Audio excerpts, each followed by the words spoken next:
ಓಂ ಶಾಂತಿ. ಜ್ಞಾನಸಾಗರ ತಂದೆಯು ನಿಮಗೆ ರತ್ನಗಳ ತಟ್ಟೆಗಳನ್ನು ತುಂಬಿ ತುಂಬಿ ಕೊಡುತ್ತಾರೆ.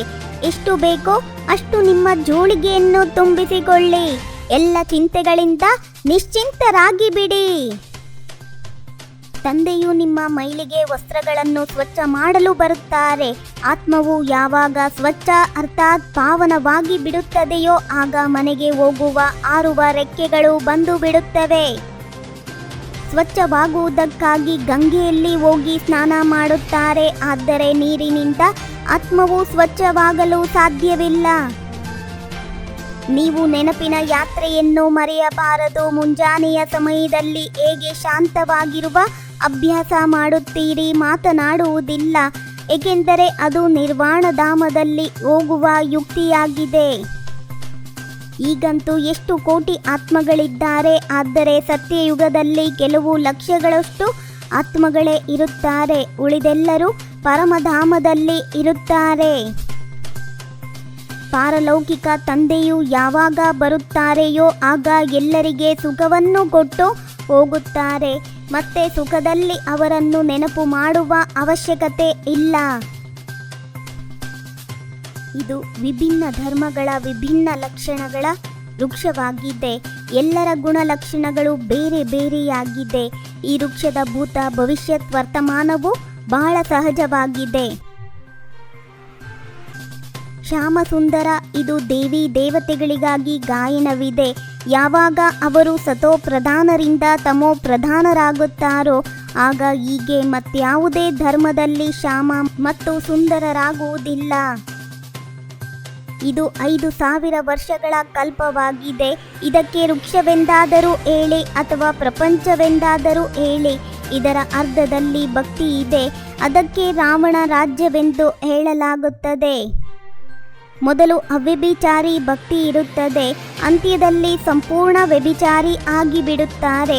ಆಗ ತಂದೆಯು ಬಂದು ಅವ್ಯಭಿಚಾರಿ ಜ್ಞಾನವನ್ನು ಕೊಡುತ್ತಾರೆ. ಈ ಜ್ಞಾನದಿಂದ ಸದ್ಗತಿಯಾಗುತ್ತದೆ. ಇಡೀ ಪ್ರಪಂಚದಲ್ಲಿ ದ್ರೌಪದಿಯರು ಮತ್ತು ದುರ್ಯೋಧನರಿದ್ದಾರೆ. ನೀವೆಲ್ಲರೂ ಪಾರ್ವತಿಯರು ಅಮರ ಲೋಕಕ್ಕಾಗಿ ಅಮರ ಕಥೆಯನ್ನು ಕೇಳುತ್ತಿದ್ದೀರಿ. ಇದು ಮೃತ್ಯುಲೋಕವಾಗಿದೆ. ಭಗವಾನು ವಾಚ, ತಮ್ಮನ್ನು ಆತ್ಮನೆಂದು ತಿಳಿಯಿರಿ, ನನ್ನನ್ನು ನೆನಪು ಮಾಡಿ, ಅನ್ಯರೊಂದಿಗಿನ ಮಮತ್ವವನ್ನು ಕಳೆಯಿರಿ. ಆಗ ನಿಮ್ಮ ವಿಕರ್ಮಗಳು ವಿನಾಶವಾಗುತ್ತದೆ, ದೀರ್ಘಾಯಸ್ಸು ಇರುತ್ತದೆ. ಮನುಷ್ಯರೇ 84 ಜನ್ಮಗಳನ್ನು ತೆಗೆದುಕೊಳ್ಳುತ್ತಾರೆ. ಲಕ್ಷಾಂತರ ವರ್ಷಗಳಾಗಿದ್ದರೆ ಮನುಷ್ಯರು ಪ್ರಾಣಿ ಜನ್ಮವನ್ನು ಪಡೆಯುತ್ತಿದ್ದರು. ಆದರೆ ನಿಯಮವೇ ಇಲ್ಲ. ಈಗ ಪುರುಷೋತ್ತಮ ಸಂಗಮ ಯುಗವಾಗಿದೆ. ಇದರಲ್ಲಿ ಯಾರೆಷ್ಟು ಓದುತ್ತಾರೆಯೋ ಅಷ್ಟು ಶ್ರೇಷ್ಠ ಪದವಿಯನ್ನು ಪಡೆಯುತ್ತಾರೆ. ಇಲ್ಲವೆಂದರೆ ಪದವಿ ಕಡಿಮೆಯಾಗುತ್ತದೆ. ಈ ಜ್ಞಾನ ಸಾಗರನು ನಿಮಗೆ ರತ್ನಗಳ ತಟ್ಟೆಗಳನ್ನು ತುಂಬಿಕೊಡುತ್ತಾರೆ. ಈಗ ನಿಮಗೆ ಜೋಳಿಗೆಯು ತುಂಬುತ್ತಿದೆ. ಅವರು ಶಂಕರನ ಮುಂದೆ ಹೋಗಿ ಜೋಳಿಗೆಯನ್ನು ತುಂಬಿಸು ಎಂದು ಕೇಳುತ್ತಾರೆ.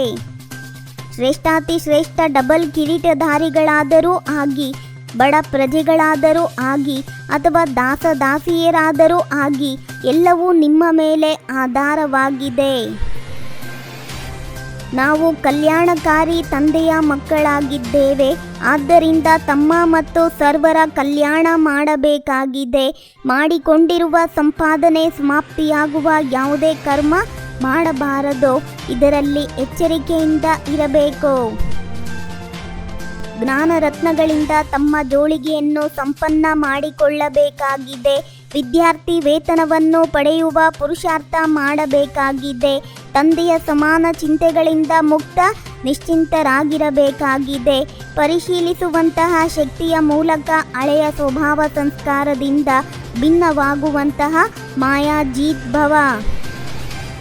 ನನ್ನತನದ ಅನೇಕ ಸಂಬಂಧಗಳನ್ನು ಸಮಾಪ್ತಿ ಮಾಡುವುದೇ ಫರಿಷ್ಠೆಯಾಗುವುದಾಗಿದೆ. ಓಂ ಶಾಂತಿ. 21 ಜನ್ಮಗಳಿಗೆ 21 ಪರಮಾತ್ಮನ ಮಹಾವಾಕ್ಯವನ್ನು ಆಲಿಸಿ. ನಿಮ್ಮದೇ ಆದಂಥ ಈ ಚಾನಲಿಗೆ ಲೈಕ್ ಮಾಡಿ, ಶೇರ್ ಮಾಡಿ, ಸಬ್ಸ್ಕ್ರೈಬ್ ಆಗೋದನ್ನು ಖಂಡಿತ ಮರಿಬೇಡಿ. ಓಂ ಶಾಂತಿ.